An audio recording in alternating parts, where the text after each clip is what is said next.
अरे बहू रानी तो सारा सारा दिन कमरे में बंद रहती है, कोई काम भी नहीं। मैं तो बोर हो जाती हूँ, क्या करूँ। तभी मीना की सहेली रीना उससे मिलने आती है। अरे मेरे घर का भी यही हाल है, बेटा ऑफिस और बहू कमरे में बंद, समय काटे नहीं कटता। लेकिन अब सच मानो तो वक्त ही नहीं है कि वक्त से रोटी भी खा लूं। अरे बहन, मुझे भी बता दे कौन सा जादू चलाया है। मैं भी अब जिंदगी के बचे कुचे दिन आराम से काट लूं। दीवारें देख देख कर तो बोर हो गई हूँ मैं। रीना मीना को एक स्मार्टफोन देती है।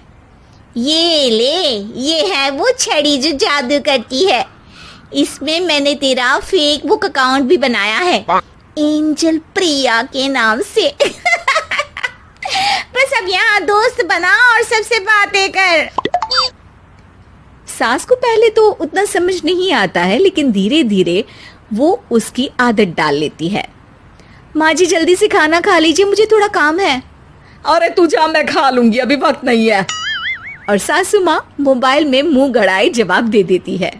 बहू समझ ही नहीं पाती और वहां से कमरे में चली जाती है। अचानक सास को किसी प्यारी पिंकी की फ्रेंड रिक्वेस्ट आती है। अरे वाह, ये तो कोई प्यारी सी लड़की लगती है, बात करती हूँ। सास फ्रेंड रिक्वेस्ट अपनाकर बात करने लगती है। अब क्या था, सास सारा दिन उस सहेली से बात करती, अपनी कहती उसकी सुनती। एक दिन सास फोन पर ही सरगड़ाए, अरे बहू जरा मंदिर के लिए थाली सजा दे, आज कीर्तन है। बहू फोन पर किसी को मैसेज टाइप करते कहती है, माँ जी क्या है, अब मुझे क्या पता कि आपको कौन कौन से भगवान की पूजा करनी होती है। तभी सास के पास कोई मैसेज आता है। अच्छा अच्छा ठीक है, रहने दे, मैं ही कर लूंगी। अब मैंने मना थोड़ी ना किया है, कर देती हूँ मैं। अब मैंने भी बोला ना कि थोड़ी देर में बात करती हूँ, तो मैं ही कर लेती हूँ, तू जा अपने कमरे में। बहू वहां से चली जाती है। सास मंदिर पहुंचती है और मंदिर की सीढ़ियों पर बैठकर सास फोन पर लिखती है, अरे मेरी बहू सारा दिन अपने कमरे में बैठी रहती है। वहां से रिप्लाई आता है, मैं आपकी बहू को तो जानती नहीं हूँ, लेकिन हाँ एक बात है, हो सकता है आपने उसे ताने दिए होंगे या फिर उसका दिल दुखाया होगा। ऐसा करने पर बहुओं का मन ससुराल से हट जाता है। याद रखिए, बहू और बेटी में फर्क होता है।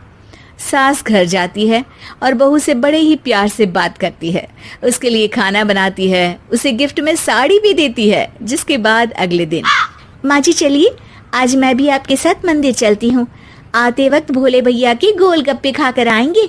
अरे हाँ बहू, ये तो अच्छा है, चलो। सास मन में सोचती है कि उसकी फेक बुक वाली दोस्त कितनी अच्छी है। उसके समझाने से उसे उसकी बहू वापस मिल गई। वो बहू को अपनी दोस्त के बारे में बताने का सोचती है, लेकिन फिर चुप हो जाती है। बहू फोन पर टाइप करती है, मेरी सास मुझे नौकरानी समझती है, एक गिलास पानी तक खुद नहीं लेती। मन तो करता है कि बोल दूं, मैं बहू हूँ, कोई नौकरानी नहीं। वहां से रिप्लाई आता है, देखो तुम्हारी सास को तो मैं भी नहीं जानती, लेकिन वो बुजुर्ग होंगी, पूरा जीवन उन्होंने घर गृहस्थी चूल्हा चौका में निकाल दिया।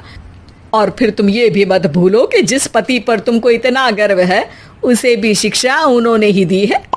तो जिसने तुम्हें इतना दिया, क्या तुम उनकी थोड़ी सी सेवा नहीं कर सकती।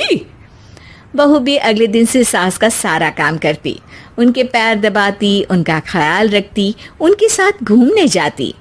एक दिन सास, बहू ये लो मेरा हीरे का हार। पहले तो सोचा था कि अपनी बेटी को दूंगी, लेकिन आज जब मेरे हाथ पैर में दर्द था तो तुम मेरा साथ दे रही थी। समय पर खाना पानी देकर तुमने ही मेरा बुढ़ापे में साथ दिया। उसके हिस्से का बहुत कुछ मैं उसे दे चुकी हूँ, लेकिन ये अब तेरा। बहू तो ये देखकर खुशी से उछली जाती है। वो सास को गले लगाकर कहती है, माँ जी आप सच में बहुत अच्छी है।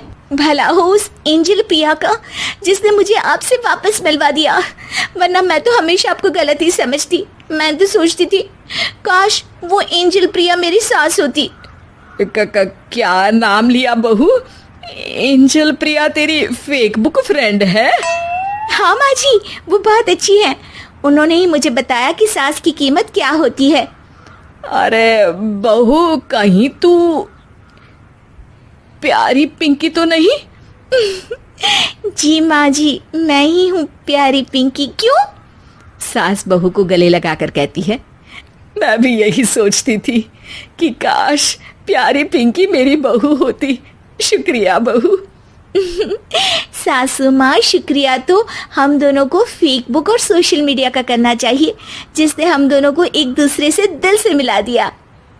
अब तक दोनों को समझ आ गया था कि जो खुशी वो बाहर ढूंढ रहे थे, सच में तो वो उनके घर में ही थी।